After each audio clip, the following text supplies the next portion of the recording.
यहाँ उपस्थित हुनुहुने सबै परमेश्वरका जनहरूलाई प्रभु येशू ख्रीष्टको नाममा जय मसीह। परमप्रभु परमेश्वरलाई म हृदयदेखि धन्यवाद दिँदछु। उहाँको अनुग्रह र कृपामा यसरी आज तपाईहरुको अगाडि परमेश्वरको वचनलाई बाँड्ने परमेश्वरले सुनौलो मौका दिनुभएको छ। र साथसाथै हाम्रो पास्टर बाबुलाई पनि म धन्यवाद दिँदछु। र धन्यवादको क्रममा म विशेष आज तपाईहरुले यहाँ मण्डलीबाट साथसाथै हाम्रो EHEC का मिशन एन्ड इभान्जेलिजम कमिटीद्वारा एकजना खेताला नर्थ इस्ट मिसनको निम्ति दिनुभएको छ।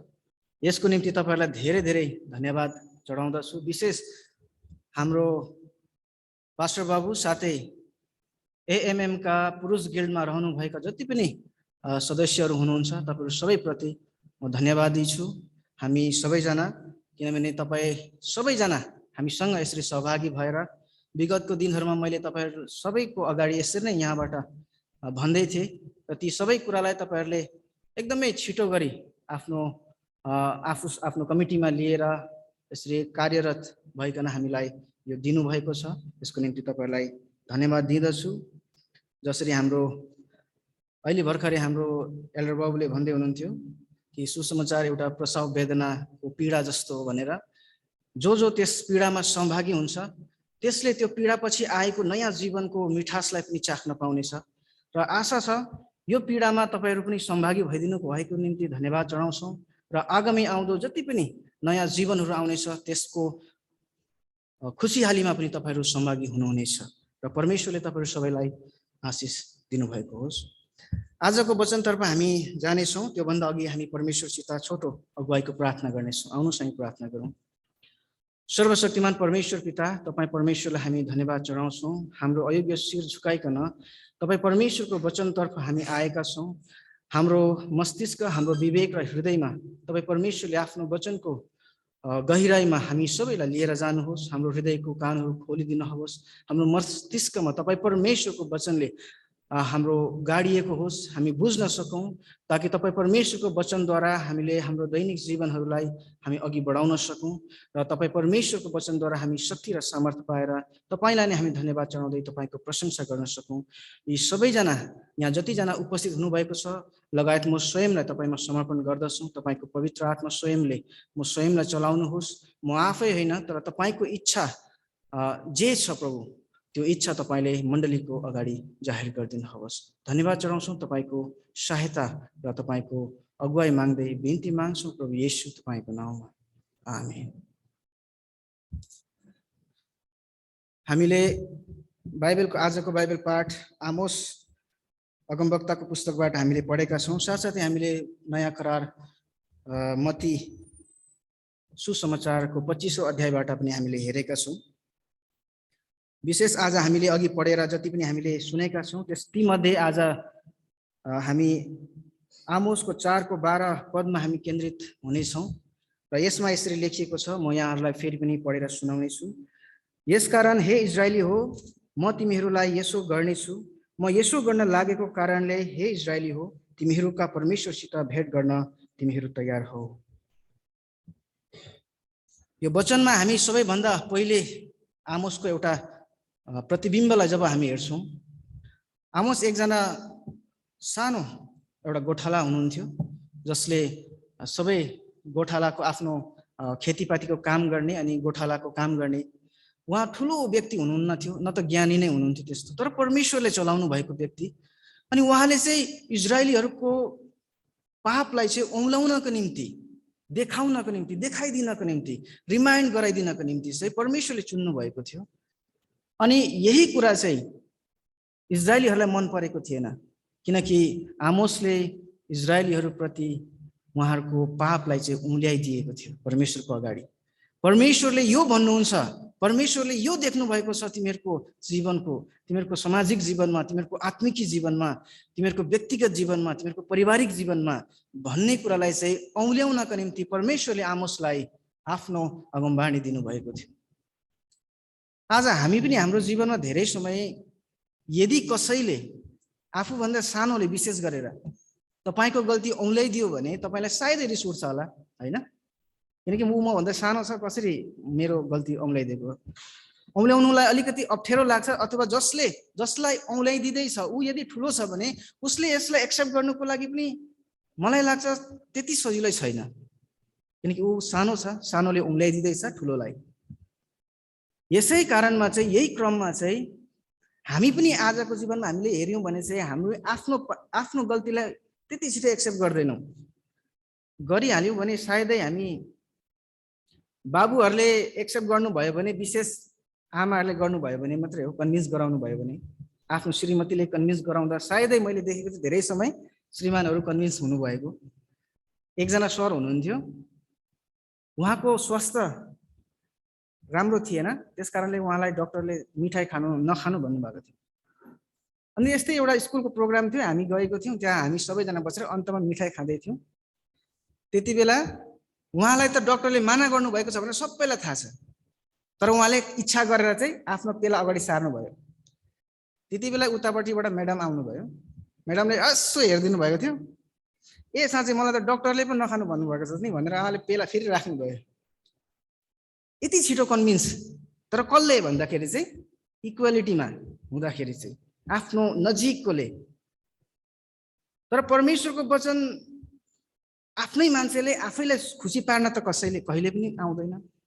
यही क्रममा चाहिँ आज हामी विशेष यो कुरालाई हेर्नेछौँ कि परमेश्वरले चाहिँ हामीलाई सधैँ नै भन्नुहुन्छ कि तपाईँ हामी चाहिँ तयारीको जीवनमा अगाडि बढ्नुपर्छ। अब यो तयारी कुनै समय या कुनै महिना या कुनै सालको सीमित रूपको तयारी होइन, तर यो तयारी चाहिँ एउटा विश्वासीको तयारी हो, जो चाहिँ पावलले आफ्नै वचनमा उहाँले भन्नुभएको छ कि जीवनको अन्तसम्म म लड्नेछु भनेर, हैन? फिलिपीको 3 अध्यायमा उहाँले यही कुरा भन्नुभएको छ, सबै पाइसकेको छु भनेर होइन, तर म यसलाई अझै अगाडि बढाउँछु भनेर चाहिँ म अगाडि बढिरहेको छु। र यही क्रममा चाहिँ आज तपाईँ र मेरो अगाडि आमोसको अगमवक्ताले भन्नुभयो जस्तो इजरायलीहरू परमेश्वरतिर फर्कि नआएकोमा उहाँले भन्नुहुन्छ।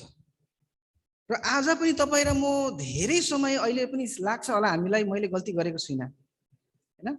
आज सायद तपाईँहरू बिहान उठेर राम्रोसँगले रेडी भएर आफूलाई राम्रो प्रस्तुत गर्नको निम्ति आफूलाई बनाएर आउनुभयो शारीरिक रूपमा, हैन? हामी सबैले, मैले पनि आफूलाई राम्रो बनाएर ल्याएको छु। तपाईलाई नराम्रो लाग्नु पनि सक्छ, तर आफूलाई चाहिँ राम्रो बनाएको छु। अनि यो सबैको यस्तै छ हाम्रो चाहना, मन, म चाहिँ राम्रै बनिन्छु भन्ने। इजरायलीहरूले पनि नराम्रो गर्नुभएको छैन। यहाँ तपाईले 2 र 3 अनि 4 अध्यायलाई जब हेर्नुहुन्छ, इजरायलीहरूले उहाँहरूले के बिराएका थिए? दशांश दिएका थिए, होम बलि चढाएका थिए, उहाँले हरेक कुरा जो परमेश्वरलाई दिनुपर्ने थियो सबै कुरा गर्नुभएको थियो। अझै परमेश्वरले त यहाँ के भन्नुभएको छ, 4को 4 मा तपाईले हेर्नु सक्नुहुन्छ, बेथेलमा गएर पाप गर, गिलगालमा गएर अझ धेरै पाप गर, बिहानै पछि तिमीहरूका भेटी ल्याऊ र प्रत्येक तेस्रो वर्षमा आफ्नो दशांश पनि लिएर आऊ। खमीर हालेको रोटी धन्यवाद साथ बलि चढाऊ र सो इच्छा बलिका लागि धाक लडाउँदै हिँड। तिनको कारणले घमण्ड गर, किनकि तिमीहरू इजरायली हौ, तिमीहरूलाई त्यस्तै गर्न मन पर्छ, परमप्रभु परमेश्वर भन्नुहुन्छ। सबै कुरा दिनुभएको छ। इजरायलीहरूले नदिनु भएको होइन, परमेश्वरलाई नरुचाउनु भएको होइन, हेर्दाखेरि दशांश दिनु भएको छ, बलि चढाउनु भएको छ, अखमिरी रोटी चढाउनु भएको छ, प्रत्येक कुरा गर्नु भएको छ, तर पनि परमेश्वरले भन्नुहुन्छ अझै पाप गर तिमीहरू। सबै त गरिसकेको छौ। अनि यहाँ एउटा तपाईले विचार गर्नुभयो भएन, 4 को 5 पदको ख खण्डमा हेर्नुभयो भने परमेश्वरले यहाँ भन्नुहुन्छ, र सो इच्छा बलिका लागि धाक लडाउँदै हिँड।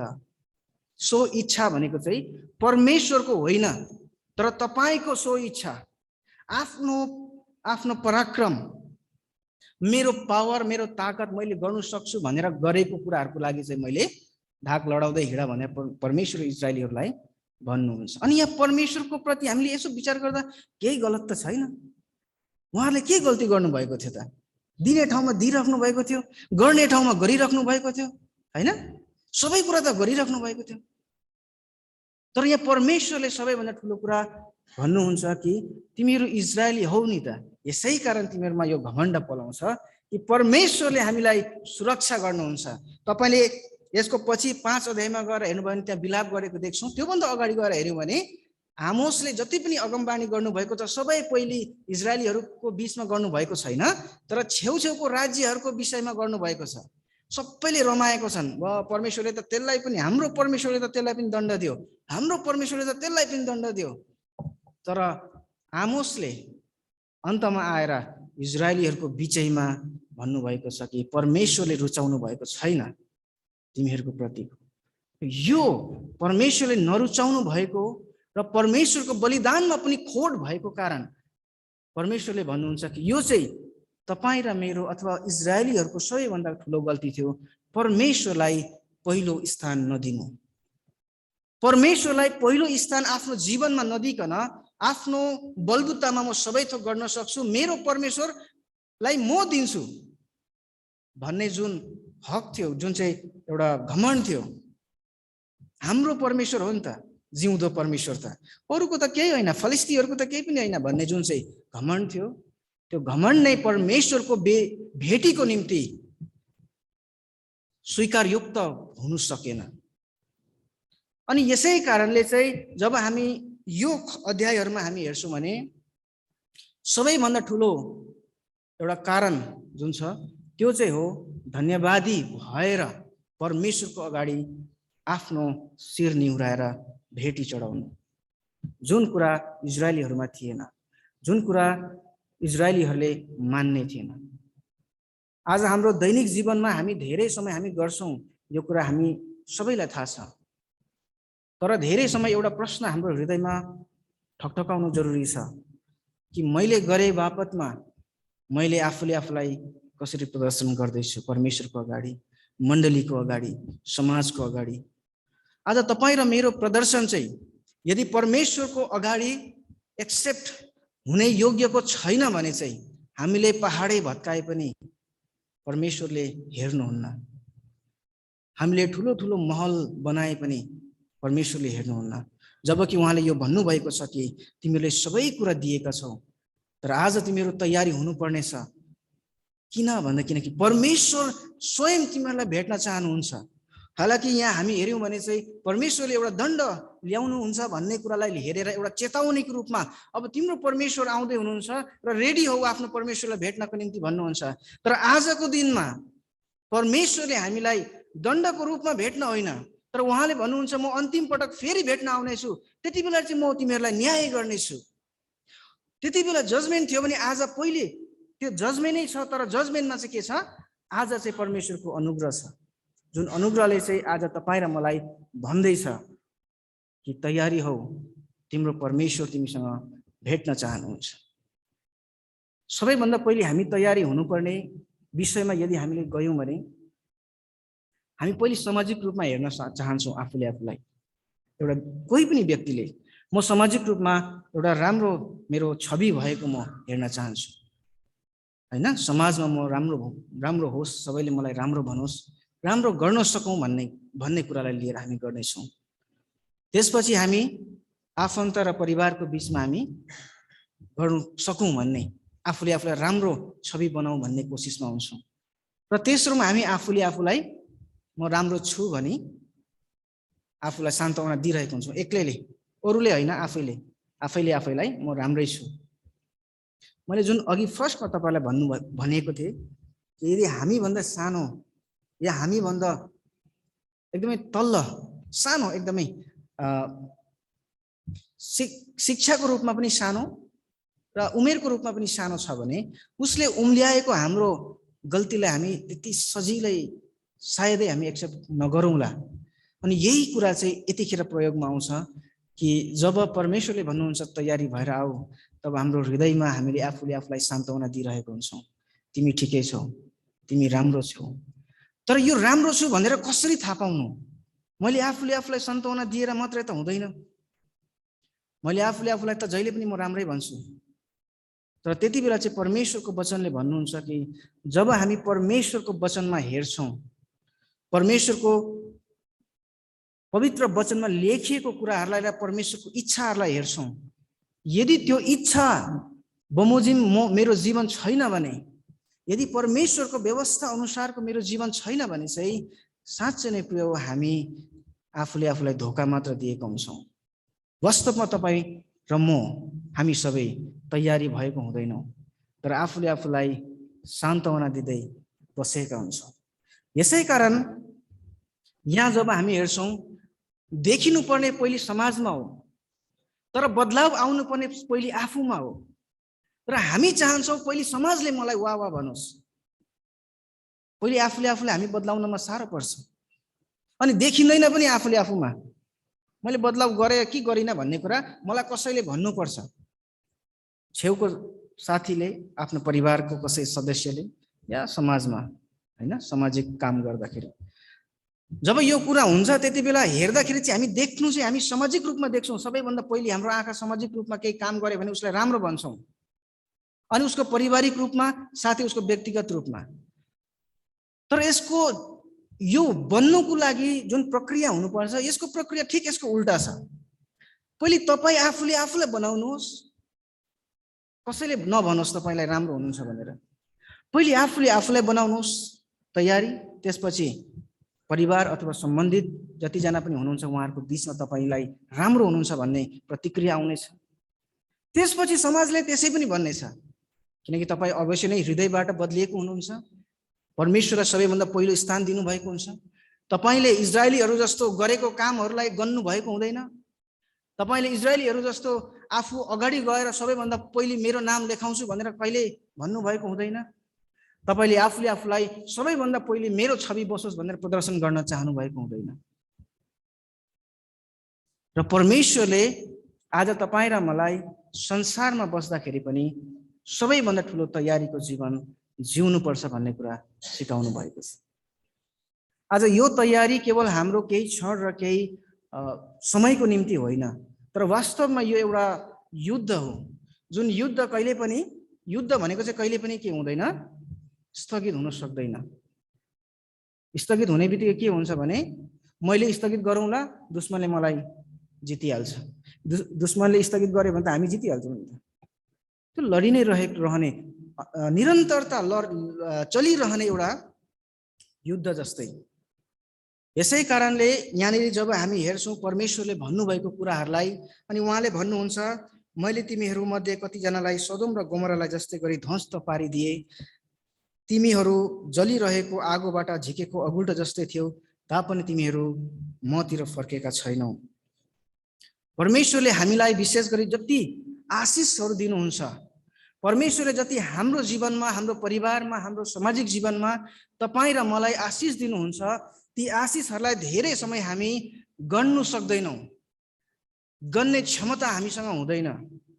अनि हामीले बिर्सेका हुन्छौँ परमेश्वरले मलाई के दिनुभयो भनेर। अनि हामी केवल परमेश्वर प्रति हामी अझै आशावादी भएर मात्र हेरिरहेका हुन्छौँ। परमेश्वरले के दिनुभयो त्यो हेर्दैनौँ। जब हामी यो कुरा हेर्दैनौँ तब हामी परमेश्वर प्रति धन्यवादी हुन कहिले पनि सक्दैनौँ। यसै कारण एउटा भजन हामी सबै गाउँदछौँ, होइन, गन आशिष गन एकै एक, यो प्रभुले दिनुभयो भन्ने कुरा। परमेश्वरको आशिषलाई हाम्रो जीवनमा गन्नु जरुरी छ। जुन आशिषहरू इजरायलीहरूले गन्नु भएको थिएन,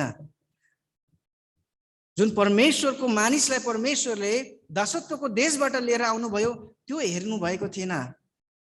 परमेश्वरले मरुभूमिमा हिँड्दाखेरि मन्ना स्वर्गबाट मन्ना जुटाइदिनु भएको त्यो उनीहरूले हिसाब गरेका थिएनन्। त्यसपछि यस्तो अन्य धेरै आशिषहरू उनीहरूले गर्नु सकेको थिएन। जुन चाहिँ परमेश्वरले एउटा जजमेन्ट ल्याउनु भएको थियो, जुन चाहिँ सदोम र गोमोरा हामी सबैलाई थाहा छ।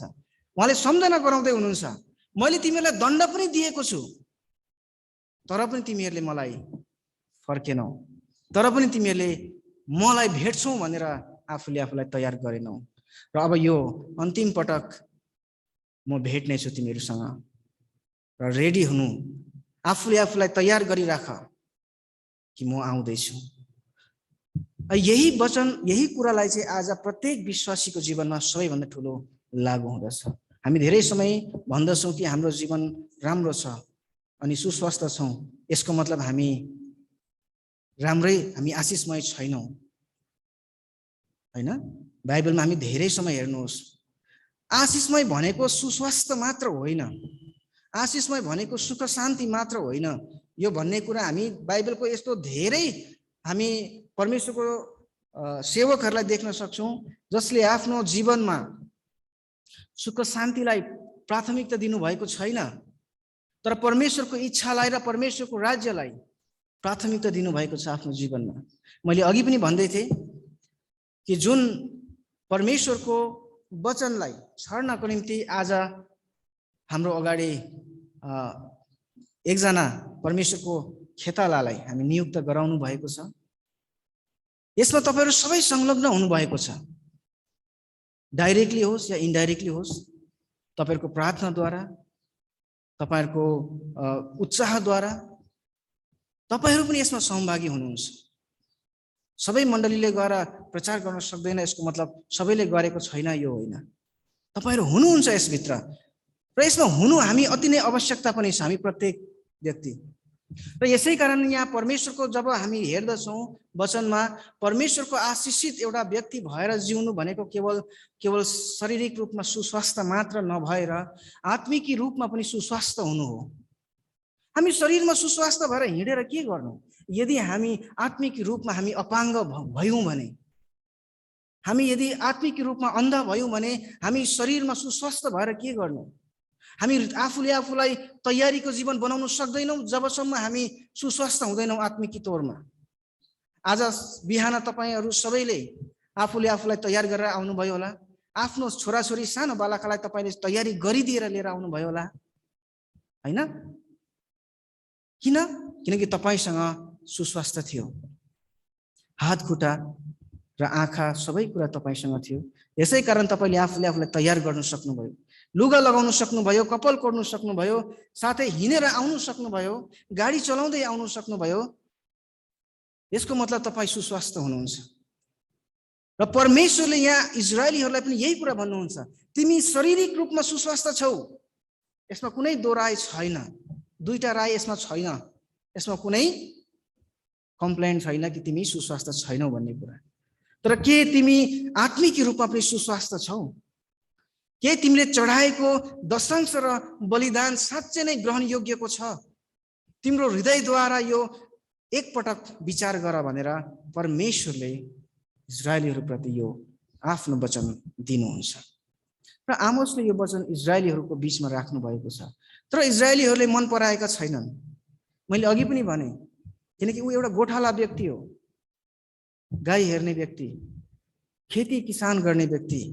इजरायलीहरू अति अगाडि थिए, उनीहरू ठुलो थिए, उनीहरूले त ठुल्ठुलो विषयहरूमा आफ्नो समाजहरू चलाउँथे। अनि यो सानो व्यक्तिले भनेको कुरा, उसले गल्ती देखाएको गल्तीलाई चाहिँ उनीहरूले एक्सेप्ट गर्नमा चाहिँ अति नै तितोपना लागिरहेको थियो। जुन कुरा आज हाम्रो मण्डलीमा प्रत्येक सन्डे होस् या प्रत्येक सेवाकाईमा जब एउटा प्रचारकले माथिबाट प्रचार गर्छ अनि उसले आफ्नो प्रचार होइन तर परमेश्वरको प्रचार गर्दछ, परमेश्वरको सो इच्छालाई प्रचार गर्दछ, तर धेरै समय तल बसेर हामी आफ्नो हृदयमा लागिरहेको हुन्छ। कतिले सकेर पनि भन्नुहुन्छ, अर्कोलाई भन्नुहुन्छ, यो मैले यस्तो गरेको थिएँ मलाई पो भन्नुभयो कि क्या हो उहाँले त। यहाँ तपाईहरुको मण्डलीमा सायदै हुँदैन, तपाईहरु धेरै शिक्षित हुनुहुन्छ, अगाडि बढेको हुनुहुन्छ। धेरै सानो सानो मण्डलीमा जहाँ 15 जना 20 जना बसेर सेवाकाई गर्नुहुन्छ, त्यहाँनिर यो कुराहरू चल्दछ, मलाई पो भन्नुभयो होला भन्ने। तर यसैमा चाहिँ हामी थाहा पाउन सक्छौँ कि मैले आफूलाई तयार गरेको रहेनछु। यसैमा चाहिँ आफूले आफ्नो, मैले अघि भने कसरी थाहा पाउने भन्दा यसैमा चाहिँ हामी थाहा पाउन सक्छौँ जब प्रचारकले अगाडिबाट परमेश्वरको वचन प्रचार्नुहुन्छ, तब त्यो वचन तपाईँ र मेरो जीवनलाई चाहिँ काटछाँट गरेर सिधा रूपमा ल्याउनु भएको हुन्छ र असल अनुहार बनाइदिनु भएको हुन्छ। जसरी आज तपाईँ आउनुभन्दा अगाडि आफूले आफूलाई कपाल कोरेर, मुख धोएर, राम्रो लुगा लगाएर आफूले आफूलाई राम्रो तुल्याएर आउनु भएको छ, त्यसरी नै यो कुरालाई अगाडि सार्नु भएको छ। यसैको सन्दर्भमा हामीले मत्ती 25 अध्यायमा हामीले हेर्यौं, जहाँ 10 कन्याको रूपमा परमेश्वरले एउटा दृष्टान्त दिनुभएको छ। यो दृष्टान्तले सक्सेसफुल भनेर देखाउनु भएको होइन, वास्तवमा यो दृष्टान्तले अनसक्सेसफुल, हामी पारगत भएका छैनौं भन्ने कुरालाई चाहिँ दर्शाउनु भएको छ। 10 कन्यामा जानु हुनेलाई भन्दा बेसी जानु नसक्नेलाई चाहिँ ध्यान दिएको हामी देख्दछौँ। तपाईले अन्तमा हेर्नुहोस् हैन, 10 देखि 13 पदसम्म त्यो जानेलाई त त्यहाँ छोडिसकिएको छ, उहाँहरू जानुभयो ठिकै छ, तर धेरै चाहिँ कसको विषयमा छ? जानु नसक्नेको विषयमा छ। जो आफूले आफूलाई तयार गर्नु सक्नु भएको छैन, जसले म जान्छु भनेर त सोचेको छ, आफूले आफूलाई 100% म जान्छु भनेर त निस्केको छ, तर वास्तवमा ऊ 100% आफूले आफूलाई प्रिपेयर गरेको छैन। म यसै कारण अघि पनि भन्दै थिएँ, गल्ती दोहोर्याउँदाखेरि देखाउँदाखेरि हामी मान्दैनौँ, हालाकि हाम्रो गल्ती हुन्छ वास्तवमा। यही कुरा चाहिँ 10 कन्याको अन्तमा परमेश्वरले भन्नुभएको छ। यो मौका परमेश्वरले 10 कन्यामा हुनुहुने कन्याहरू सबैलाई दिनुभएको थियो, अनि यो मौका सबैले लिएको छ, कसैले नलिएको होइन, सबैले यो मौका पनि लिएको छ, यो मौकामा उपस्थित पनि भएको छ, पार्टिसिपेट भएको पनि छ। तर अन्तमा जब यसको रिजल्ट आउँदछ तब त्यसमा छुट्टिएको छन्, त्यसमा देखिएको छ कि वास्तवमा आफूले आफूलाई तयार गर्नु नसक्नेहरू को रहेछ भनेर। यसमा परमेश्वरले त्यो रातभरि बस्दाखेरि कसैले भन्नु भएन तिमी तयारी छैनौ भनेर, हैन? परमेश्वरले आएर पनि भन्नु भएन तिमी तयारी भएको छैनौ, अझै तयार गर्नुपर्छ भन्नु भएन। तर उनीहरूलाई थाहा थियो इन केस ढिलो भयो भने चाहिँ तेल त चाहिन्छ भन्ने कुरा। त्यो ज्ञान हुँदा हुँदै पनि उनीहरूले के गर्ने? आफूले आफूलाई अथवा परमेश्वरलाई चाहिँ प्रायोरिटी दिएनन्, प्राथमिकता दिएनन्। भइहाल्छ, आउनुहुन्छ गइहालिन्छ भन्नुभयो। उहाँ आउनुहुन्छ, यो सक्दा नसक्दा मलाई थाहा छ उहाँ आउनुहुन्छ, हामी गइहाल्छौँ। आफ्नो इच्छा, सो इच्छा अगाडि राख्नु भएको छ। जुन कुरा यहाँ तपाईलाई मैले अघि एकपल्ट केन्द्रित गराएको थिएँ, परमेश्वरले भन्नुभएको थियो आफ्नो बलिदान र सो इच्छाको बलिदान लिएर आइज अनि पाप गर, गिलगालमा गएर पाप गर, किनकि त्यहाँ तेरो सो इच्छा नै त्यस्तै छ, हैन?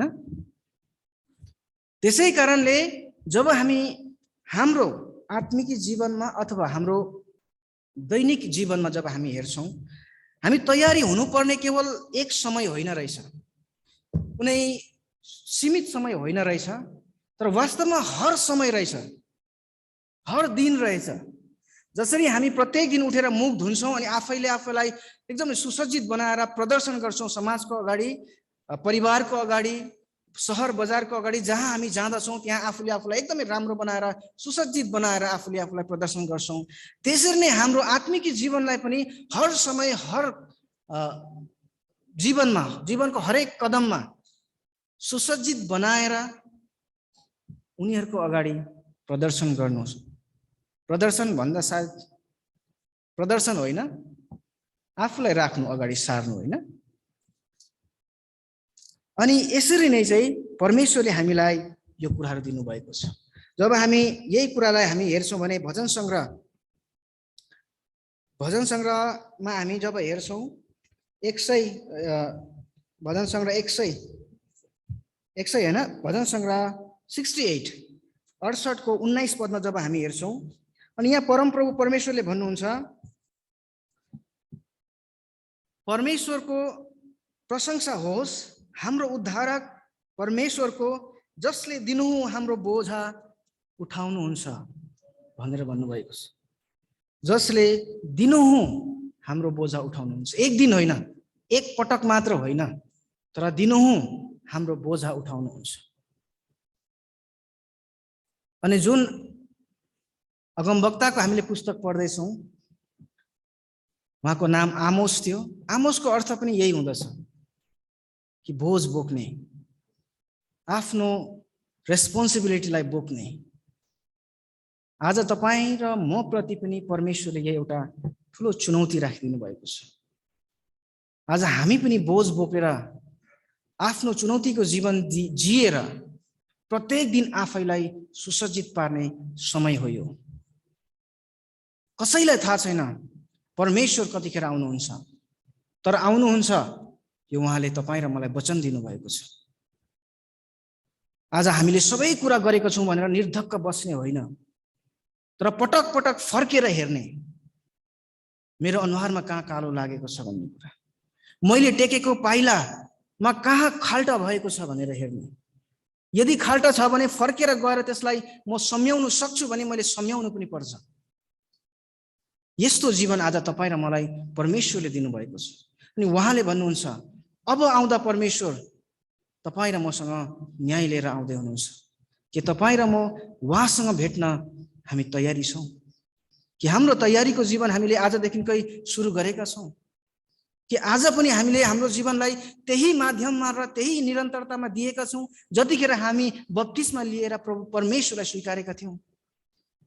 यो कुरा चाहिँ आज तपाईँ र मेरो जीवनमा सबैभन्दा ठुलो प्रश्न भएर खडा हुँदछ। यसै कारणले चाहिँ आज परमेश्वरले तपाईँ र हामी प्रत्येक जतिजना पनि छौँ, हामी प्रत्येक विश्वासीलाई चाहिँ एउटा चुनौतीपूर्ण सङ्घर्षको जीवनलाई अगाडि बढाउनु भएको छ। आज हामी एकजना यहाँ हाम्रो इभान्जेलिस्ट डेन्डी लेप्चालाई हामीले यहाँ नियुक्त गरेका छौँ। यो सुरुवात हो, तयारी अब हुनेछ।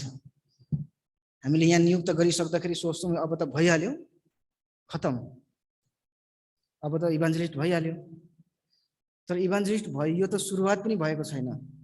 सुरुवात र तयारी त अब हुँदै जान्छ र यो तबसम्म तयारी रहन्छ जबसम्म जीवनको अन्त हुँदैन। जसरी प्रभु येशू ख्रीष्टले पनि आफ्नो जीवनको तयारी कुनै समय र कुनै छोटो समयमा गर्नुभएको होइन। धेरै समय भनिन्छ उहाँले 30 वर्षको उमेरदेखि 33 वर्षको उमेरसम्म आफ्नो मिनिस्ट्रीमा इन्भल्भ हुनुभयो। तर वास्तवमा यो 3 वर्षको अवधि मात्र होइन। उहाँले सानो बालखादेखिको लिएर जब 8 वर्ष हुनुहुन्थ्यो उहाँ जेरुसलेममा जानुभयो अनि भन्नुभयो परमेश्वर पिताको इच्छा छ म यहाँ बस्नु, म आउनुपर्छ भनेर। उहाँले 3 वर्षको जीवनमा मात्र तयारी गर्नु भएन, तर आफ्नो जीवनको सबै समयमा मानिस जातिको निम्ति उहाँले त्यो सङ्घर्ष लड्नको निम्ति, त्यो पापको बोझलाई बोक्नको निम्ति आफूलाई तयारी गर्नुभयो। र अन्तमा उहाँ गेत्सेमनी बगैँचामा गएर जब प्रार्थना गर्नुभयो त्यति बेला उहाँको शरीरबाट रगत र पसिना सँगसँगै निस्क्यो भनेर हामीलाई भन्नुहुन्छ। यो सबैभन्दा ठुलो कुरा हो, किनकि छेउ आइसकेको थियो समय। र उहाँले पनि आफ्नो प्राण जबसम्म क्रुसमा बगेन, जबसम्म आफ्नो अन्तिम सास क्रुसमा गएन, तबसम्म आफूलाई तयारी गरिराख्नु भयो तपाईँ र म, हामी प्रत्येक मानिस जातिको पापलाई बोक्नको निम्ति। जब उहाँले आफ्नो 33 वर्षसम्म अथवा आफ्नो जीवनको अन्तिम साससम्म क्रुसमा चढिन्जालसम्म उहाँ तयारीमा रहनु भएको थियो भने आज तपाईँ र म कति दिनसम्म र कति महिनासम्म र कति सालसम्म चाहिँ हामीले तयारीको जीवन गरेका छौँ। धेरै समय हामी थाक्छौँ र आफ्नो तयारीको जीवनलाई हामी बीच बाटोमा रोकेका हुन्छौँ। जसरी एउटा गीत चल्दै गर्दाखेरि हामी पज गर्छौँ र केही समय आफ्नो काम गरिसकेपछि फेरि आएर त्यसलाई प्ले गर्छौँ र त्यहीँबाट फेरि सुन्ने इच्छा राख्छौँ। हाम्रो आत्मिक जीवनलाई पनि धेरै समय हामी पज गर्ने इच्छा राख्ने हामी नै मानिस जाति हौँ। तर याद गर्नुहोस्, हामी प्रत्येक मानिसलाई आज एउटा चुनौती दिनुभएको छ, जुन चुनौती चाहिँ हो आज तपाईँलाई परमेश्वरले भन्नुभएको छ मसँग भेट्न तयार हुनुहोस्। र त्यो तयारी तपाईँको आफ्नो हो, कसैले तपाईँलाई तयार गर्न सक्दैन। र परमेश्वरले हामी सबैलाई यो तयारीको जीवनमा साथ सहयोग र आशिष दिँदै हामी सबैलाई अगुवाई गरिदिनु भएको होस्। र हामी जतिजना उपस्थित छौँ हामी प्रत्येकलाई आजको वचनद्वारा परमेश्वरले एउटा साहस, बल र निरन्तरता साथमा आफूलाई तयार गर्ने त्यो शक्ति सामर्थ्यले भरिदिनु भएको होस्। आमेन। आउनुहोस् हामी छोटो धन्यवादको प्रार्थना गर्नेछौँ। जीवित जिउँदो परमेश्वर पिता, हामी तपाईँलाई धन्यवाद चढाउँछौँ यो छोटो समयमा जुन तपाईँ परमेश्वरको अनन्तको वचन हाम्रो माझमा तपाईँले दिनुभएको छ र हामीसँग बोल्नु भएको छ कि हाम्रो स्वइच्छा होइन तर तपाईँको इच्छालाई खोज्ने अनि तपाईँ परमेश्वरको इच्छा अनुसारको जीवनलाई बाँचेर यो संसारमा हामीले आफूलाई तयारीको जीवन राख्नुपर्ने कुराहरू तपाईँले भन्नुभएको छ। तपाईँ परमेश्वरले हामी सबैलाई आशिष दिनुहोस्, सहायता गर्नुहोस्। तपाईँको आशिष, अनुग्रह, कृपामा हामी प्रत्येकलाई दैनिक जीवनमा हामीलाई लड्नको निम्ति हामीलाई साहस दिनुहोस्। धन्यवाद छ प्रभु, तपाईँको आशिष र तपाईँको अगुवाई माग्दै बिन्ती माग्छौँ प्रभु येशू तपाईँको नाउँमा आमेन।